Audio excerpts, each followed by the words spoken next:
Hello friends, welcome to my channel Vasudev learning. आज Indian polity का lecture number 3 है। इससे पहले हम 2 लेक्चर पढ़ा चुके हैं। पहले लेक्चर में पढ़ाया था पार्ट नंबर 1 कॉन्स्टिट्यूशन का, और उसमें बताया था 4 आर्टिकल आते हैं और चारों आर्टिकल के बारे में अच्छे से समझाया था। और साथ में ये भी बताया था कि जब भारत आज़ाद हुआ था तब कितनी रियासतें थी और किस प्रकार से किन रियासतों को भारत में शामिल किया गया। और लेक्चर नंबर 2 में बताया था कि हमारे भारत में जब आज़ाद हुआ हमारे भारत में तब कितने राज्य थे और ये धीरे धीरे कैसे बढ़ते चले गए, राज्य आपस में किस प्रकार टूटते चले गए, इनके बारे में बताया था। अब लेक्चर 3 में हम पार्ट नंबर 2 लेकर आए हैं इंडियन कॉन्स्टिट्यूशन का। चलिए हम स्टार्ट करते हैं। इंडियन कॉन्स्टिट्यूशन का पार्ट नंबर 2 है जिसका नाम है सिटीजनशिप। सिटीजनशिप का मतलब होता है नागरिकता, और ये आर्टिकल नंबर 5 से लेकर 11 तक फैला हुआ है। सिटीजनशिप का मतलब होता है नागरिकता। देखिए नागरिकता क्या है, किसी एक विशेष देश में रहने वाले लोगों को प्राप्त अधिकार, विशेष अधिकार जो प्राप्त होता है उसी को क्या कहते हैं, नागरिकता। जैसे कहा जाए हम भारतवासी हैं तो हम भारत के नागरिक हैं क्योंकि हमको भारत की नागरिकता प्राप्त है। अब ये कैसे प्राप्त हुई अभी हम आगे पढ़ाएंगे, लेकिन इसमें देखिए कैसे हम भारत के नागरिक हैं और हमें नागरिकता कैसे प्राप्त हुई है। ऐसी नागरिकता एक विशेष प्रकार का अधिकार है, ठीक है। अब हमको भारत की नागरिकता किस प्रकार से प्राप्त हुई ये आगे पढ़ाया जाएगा। अब नागरिकता होती क्या है, जैसे कि अगर हम भारत के नागरिक हैं तो हमको क्या आधार कार्ड बनवा सकते हैं, भारत का पैन कार्ड बना सकते हैं, लाइसेंस बनवा सकते हैं, ड्राइविंग कुछ भी करवा सकते हैं भारत में। लेकिन जो विदेशी होगा ना वो आधार कार्ड बनवा पाएगा ना ही पैन कार्ड बनवा पाएगा, ठीक है ना, क्योंकि उसको नागरिकता भारत की प्राप्त नहीं है। और किसी व्यक्ति के पास मतलब कि एकल नागरिकता हमेशा होती है, भारत में हमेशा एकल नागरिकता, वो दोहरी नागरिकता नहीं ले सकता है। जैसे कह दिया जाए पाकिस्तान की भी कोई व्यक्ति पाकिस्तान में रह रहा है और भारत में, मतलब कि कोई व्यक्ति अमेरिका में पढ़ाई करने के लिए गया हुआ है और भारत का मूल निवासी है, तो अमेरिका की भी नागरिकता ले ले और भारत की भी नागरिकता ले ले, तो ऐसा नहीं हो सकता। केवल एक जगह की नागरिकता, एक ही नागरिकता मिलती प्रत्येक व्यक्ति को। नागरिकता का मीन्स समझ में आया। अब देखिए नागरिकता के संबंधी हम आर्टिकल नंबर 5, 6, 7, 8, 9, 10, 11 आर्टिकल हैं, 11 यानी रूल हैं कॉन्स्टिट्यूशन में नागरिकता से संबंधी। उन्हीं 11 रूलों के बारे में हम डिस्कशन करेंगे। प्रत्येक रूल में क्या बताया गया है, किस प्रकार से लोगों को नागरिकता मिलती है, नागरिकता क्या है, और क्या कहते हैं आज़ादी के समय नागरिकता कैसे मिलती थी लोगों को, और क्या कहते हैं किसको किसको वर्तमान में नागरिकता मिल सकती है, और नागरिकता के नियम कौन कौन से हैं, और नागरिकता के नियम को रेगुलेट कौन कर सकता है। तो इसके बारे में हम सभी इस आर्टिकल में पढ़ने वाले। तो आर्टिकल नंबर 5, तो आर्टिकल नंबर 5 कहता है, देखिए ये वीडियो बाईलिंगुअल है, इंग्लिश वालों के लिए भी हिंदी वालों के लिए भी, ठीक है ना, दोनों के लिए कोई दिक्कत नहीं पड़ेगी, आराम से पढ़िए। Article number 5, citizenship at the commencement of the constitution, यानी इसकी संविधान के प्रारंभ में नागरिकता, यानी जब संविधान लागू हुआ था तब नागरिकता लोगों को कैसे मिलती थी। तो देखिए ना, जब संविधान लागू हुआ था तब से लेके अभी तक ये रूल है कि नागरिकता उसी व्यक्ति को मिलेगी जो भारत में जन्मा हो। 3 कंडीशन थी कि तो व्यक्ति क्या होना चाहिए, भारत में जन्मा हो। अगर वो ना भारत में जन्मा हो तो उनके माता पिता भारत में जन्मे होने चाहिए, माता या पिता कोई भी भारत में जन्मा हो तो भी उस व्यक्ति को नागरिकता मिल जाएगी, ठीक है। और तीसरा क्या है, अगर जब भारत का कॉन्स्टिट्यूशन लागू हुआ था, कॉन्स्टिट्यूशन जो संविधान था ना 26 जनवरी 1950 में जब ये लागू हुआ था, इससे पहले, इसके 6 महीने पहले से अगर कोई व्यक्ति रह रहा है, देखो लिखा है 6 मंथ बिफोर, ठीक है ना, 6 मंथ्स बिफोर, इस 6 महीने पहले से रह रहा है, यानी 26 जनवरी 1950 के 6 महीने पहले से कोई रह रहा है तो उसको क्या हो जाएगी, नागरिकता मिल जाएगी। तो 3 कंडीशन में नागरिकता मिलती है। पहला कि तो उस व्यक्ति का जन्म भारत में हुआ हो, या फिर उसके माता पिता का भारत में जन्म हुआ हो, या फिर वो व्यक्ति जब संविधान लागू हुआ था उसके 6 महीने पहले से भारत में रह रहा हो। तो 3 कंडीशन के तहत आर्टिकल नंबर 5 किसी व्यक्ति को नागरिकता दे सकता है। हम लोगों को किस आर्टिकल के तहत हमको नागरिकता मिली है, तो हमको आर्टिकल नंबर 5 के तहत नागरिकता मिली है, क्योंकि हमारा जन्म कहाँ हुआ है, भारत में हुआ है, इसलिए हमको आर्टिकल नंबर 5 के तहत क्या मिली है, नागरिकता मिली है, ठीक है। अब देखिए अगला आर्टिकल नंबर 6 क्या कहता है। आर्टिकल नंबर 6 बताता है कि rights of citizenship of certain person who have migrated to India from Pakistan, यानी कहता है कुछ निश्चित लोगों की नागरिकता का अधिकार जो पाकिस्तान से कहाँ आए हैं, भारत में आए हैं। यानी कि जब भारत आज़ाद हुआ था तब क्या हुआ था, कि जिसको भारत में रहना था, कि जिस व्यक्ति को, तो वो भारत में चला आता था, और जिसको पाकिस्तान में रहना था तो वो पाकिस्तान में चला जाता था। तो देखिए, जो पाकिस्तान से भारत में आए थे उनको किस प्रकार से नागरिकता दी जानी थी। तो देखिए, इस आर्टिकल नंबर 6 में बताया गया है, अगर कोई व्यक्ति 9 जुलाई 1948, अब बताइए, से पहले आ जाता है, बिफोर, ठीक है ना, हु हैज़ माइग्रेटेड, यानी ये जो सर्टेन पर्सन की यहाँ बात की गई है ना, सर्टेन पर्सन्स, ठीक है ना, ये निश्चित व्यक्तियों की जो बात की है, उसका मीन्स है कि ऐसे व्यक्ति जो माइग्रेट हुए हों, यानी पाकिस्तान से भारत, माइग्रेट का मतलब होता है किसी दूसरे देश से अपने देश में आना, ठीक है ना, किसी दूसरे देश जाना। तो पाकिस्तान से भारत में आए हों बिफोर 19 जुलाई 1948, 19 जुलाई 1948 से पहले वो जो अगर भारत में आए हों तो वो आसानी से भारत की नागरिकता ले सकते हैं। ये आर्टिकल नंबर 6 में कहा गया है। लेकिन 19 जुलाई 1948 के बाद में अगर भारत में कोई आता है तो उसको रजिस्ट्रेशन कराना पड़ेगा, रजिस्ट्रेशन कराना पड़ेगा। अच्छा, अब सोचेंगे कि अब ये 19 जुलाई 1948 ही क्यों रखा गया, क्योंकि इस दिन एक रूल आया था जिसका नाम रखा गया था परमिट रूल। क्या था वो? उसका नाम है परमिट रूल। ये 19 जुलाई 1948 में आया था। इसमें लिखा था कि अगर कोई व्यक्ति पाकिस्तान से भारत में आता है तो उसको करवाना पड़ेगा रजिस्ट्रेशन, और रजिस्ट्रेशन करवाने के 6 महीने के बाद उस बंदे को नागरिकता मिलेगी। ये क्या था? Article number 6। तो आर्टिकल नंबर 6 आप लोगों से पूछा जाए तो आप क्या बताएंगे? Rights of citizenship of certain person who have migrated to India from Pakistan. Certain persons means who has migrated before 19 July 1948, यानी 19 जुलाई 19।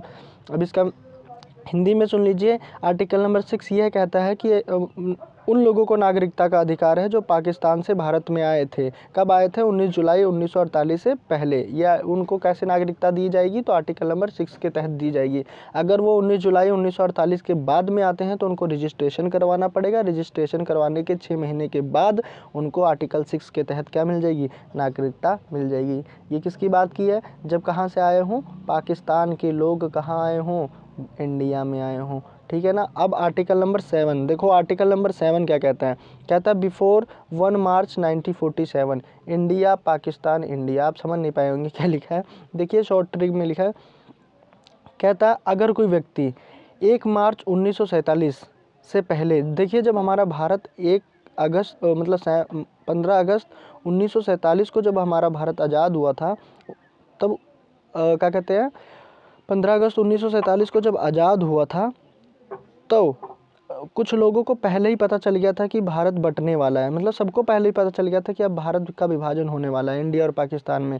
तो क्या हुआ था कि जिसको पाकिस्तान में रहना था तो वो व्यक्ति पाकिस्तान में जाकर रहने लगा था, शिफ्ट होने लगा था, जैसे भारत से पाकिस्तान में जाके रहने लगा था।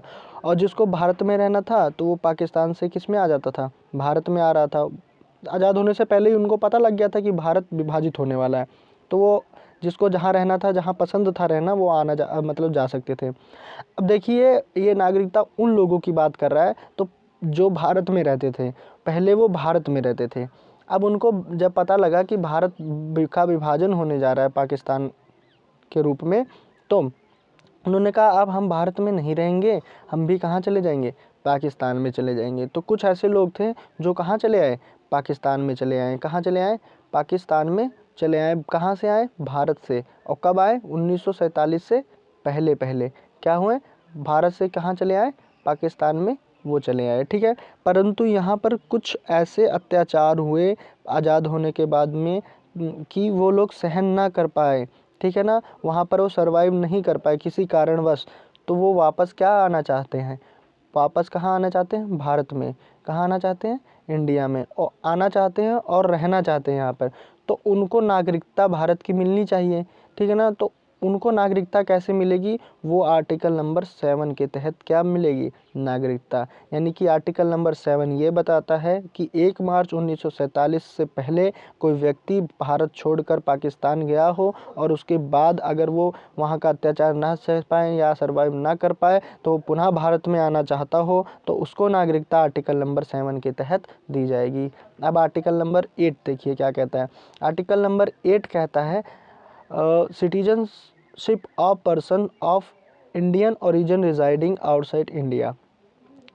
यानी नागरिकता ऑफ पर्सन, उन व्यक्तियों की नागरिकता, ठीक है ना, जो इंडियन ओरिजिन हो। इंडियन ओरिजिन का मीन होता है कि भारत के मूल निवासी, रिजाइडिंग मतलब निवासी हों, और क्या कर रहे हो, आउटसाइड इंडिया, वो इंडिया के बाहर रह रहे हो। भारत के मूल निवासी जो इंडिया के बाहर रह रहे हो, उनकी सिटीजनशिप, उनकी नागरिकता, ठीक है ना, उनको कैसे नागरिकता मिलती है। तो देखिए, भारत के बाहर रहने वाले भारतीय मूल के व्यक्तियों की नागरिकता, आर्टिकल नंबर 7 में। इनका मतलब है, आर्टिकल नंबर 7 का कहने का मतलब है, यदि कोई व्यक्ति किसी कारण मतलब घूमने गया हो बाहर वाले देश में, अपने भारत को छोड़ के किसी दूसरे देश में घूमने गया हो, टूर के लिए, पर्यटन के लिए, जॉब के लिए गया हो, नौकरी के लिए, या फिर एजुकेशन के लिए गया हो, शिक्षा के लिए, तो उस व्यक्ति की नागरिकता जो रहेगी ना, वो भारत की ही रहेगी। वो आर्टिकल नंबर 8 में कहा गया है, उसकी भारत की नागरिकता सुरक्षित रहेगी, वो भारत का ही निवासी रहेगा, ना कि अमेरिका में गया है तो अमेरिका का निवासी बन जाएगा, ठीक है ना, क्योंकि वो निवासी किसका था, मूल निवासी किसका था, भारत का।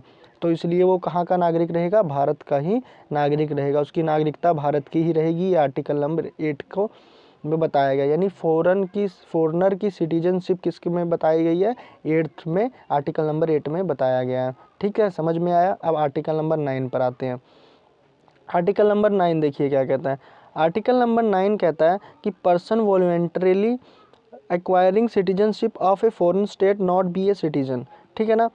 अब कहता है कि यदि कोई व्यक्ति किसी देश की नागरिकता ले लेता है तो उसकी भारत की नागरिकता क्या कर दी जाएगी, ख़त्म कर दी जाएगी। जैसे कि अभी हमने पहले बताया आर्टिकल नंबर 8 में कि कोई व्यक्ति कहाँ गया है, मान लो दूसरे देश में गया है, किसी जॉब के लिए या घूमने गया है या एजुकेशन के लिए वहाँ पर गया है।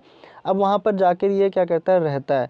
अब तब भी इसकी नागरिकता क्या रहेगी, भारत की। लेकिन कब तक रहेगी ये भारत की नागरिकता, जब तक ये यहाँ रहने वाला, दूसरे देश में रहने वाला व्यक्ति, भारत के मूल निवासी व्यक्ति, ठीक है ना, इस देश की नागरिकता ना ले ले।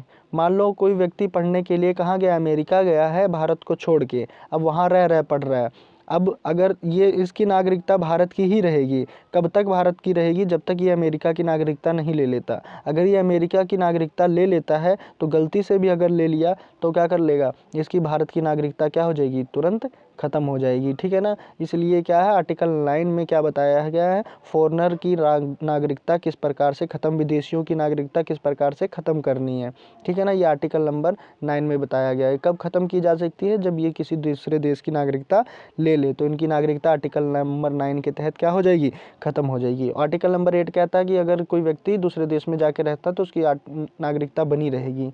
और 9 बताता है जब तक बनी रहेगी, जब तक वो वहाँ की नागरिकता ना ले ले। ये आर्टिकल नंबर 9 बताता है, ठीक है, समझ में आया। अब आर्टिकल नंबर 10 में चलते हैं। आर्टिकल नंबर 10 में देखता है continuance of the rights of citizenship. यानी कंटिन्यूएंस का मतलब होता है निरंतरता, ठीक है ना। राइट्स मतलब अधिकार और सिटीजनशिप मतलब नागरिकता का अधिकार की निरंतरता। तो इसका मतलब होता है कि अगर कोई व्यक्ति, मान लो हमारे भारत में कोई व्यक्ति रह रहा है, उसकी नागरिकता कब तक बनी रहेगी, ठीक है। तो यही आर्टिकल बताता है 10 आर्टिकल नंबर क्या बताता है कि कोई व्यक्ति अगर भारत में रह रहा है तो उसकी नागरिकता कब तक बनी रहेगी। ये आर्टिकल नंबर 10 बताता है। ये बताता है कि इसमें लिखा आर्टिकल नंबर 10 में, अगर कोई व्यक्ति देशद्रोही कार्य ना करे, जब तक देशद्रोही कार्य नहीं करेगा, जब तक उस व्यक्ति की नागरिकता क्या रहेगी, बनी रहेगी। क्या रहेगी, बनी रहेगी। जैसे ही उसने देशद्रोही कोई कार्य किया, वैसे ही उसकी आर्टिकल 10 के तहत नागरिकता छीन ली जाएगी। क्या कर ली जाएगी, छीन ली जाएगी। अगर किसी व्यक्ति की नागरिकता छीन ली जाए तो उसकी ज़िंदगी क्या हो जाएगी, बदतर हो जाएगी, बिल्कुल नरक बन जाएगी। नागरिकता बहुत ही विशेष अधिकार है, बहुत ही ज़्यादा, ठीक है ना। अगर कोई सरकार योजना निकालती है तो भारत के लोगों को ही उस योजना का लाभ मिलता है, जिसको नागरिकता प्राप्त है। और जिसको नागरिकता नहीं प्राप्त है तो उसको कोई प्रॉफिट नहीं होता है, ठीक है ना, कोई गेन नहीं होता है। तो ये एक आर्टिकल नंबर 10 बताता है। अब आर्टिकल नंबर 11 में चलिए पहुँचते हैं। आर्टिकल नंबर 11 क्या कहता है। आर्टिकल नंबर 11 कहता है parliament to regulate the right of citizenship. नागरिकता के अधिकार को विनियमित करने के लिए संसद को प्राप्त अधिकार। यानी कि आर्टिकल नंबर 11 में क्या बताया गया है कि अगर अगर क्या हो, इन जितने भी रूल हैं, आर्टिकल हैं 5, 6, 7, 8, 9, 10, 5, 6, 7, 8, 9 और ये 10 और ये 11, ये सब किससे संबंधित है आर्टिकल? सिटीजनशिप से। अब क्या हो, इन रूल में क्या करना हो, परिवर्तन करना हो, या इन रूलों को क्या करना हो, किसी कारणवश संशोधित करना हो, तो क्या कर सकती है, कौन कर सकता है? पार्लियामेंट, यानी हमारे भारत की संसद आर्टिकल नंबर 11 के तहत इन नियमों को क्या कर सकती है? संशोधित कर सकती है। ये आर्टिकल नंबर 11 कहता है। ठीक है, आर्टिकल नंबर 11 समझा।